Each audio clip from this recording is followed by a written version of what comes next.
করেন। আমাদের মাঝে এখনই প্রাণবন্ত কথা বলে আমাদেরকে উজ্জীবিত করে দেবেন, আমাদেরকে জাগিয়ে দেবেন, ঘুমন্ত মানুষগুলোকে আবার সজাগ করে দেবেন।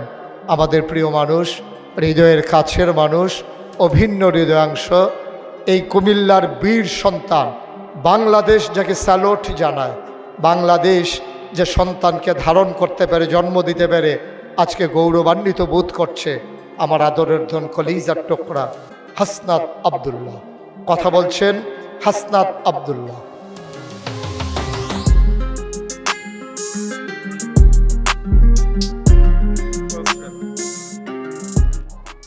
সমাজ থেকে যখন মেধাবীরা ঝরে যেতে থাকে, তখনই হচ্ছে কি অযোগ্য ক্ষমতাবানরাই হচ্ছে সমাজে তখন দম্ভর সাথে তারা হচ্ছে সমাজকে শাসন করতে থাকে। এজন্য দেখবেন সমাজে কখনোই কোনো শিক্ষকদেরকে মেলের মধ্যে রাখে না। শিক্ষকদেরকে কখনোই দেখবেন কোনো একটা সভা সমিতিতে প্রথম চেয়ারটা দেয় না। সভা সমিতিতে প্রথম চেয়ারটা কাকে দেয়? টাকা যার আছে, যার গলাবাজি করতে পারে, সুদে টাকা আছে এলাকার মধ্যে, দেখবেন উনাদেরকে এলাকাতে মসজিদ কমিটির সভাপতি বানায়। এরকম করে না? কারণ আপনার যারা মেধাবী মানুষ, যারা মাথার মধ্যে মনস্তাত্ত্বিকভাবে সমৃদ্ধ, তাদেরকে আপনি নিয়ন্ত্রণ করতে পারবেন না। তারা সত্যটাকে সত্য বলবে।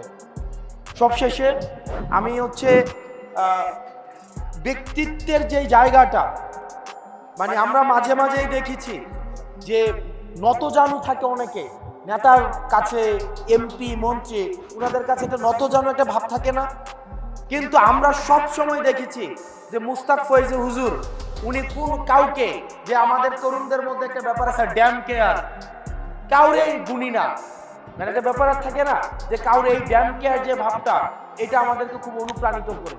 অর্থাৎ কখনো নত জানো না। এটার কারণে বিশেষভাবে আমি ওনাকে আলাদা করে আমি কয়েকবার ফোন দিতে গিয়ে কেটে দিছি যে উনি কি মনে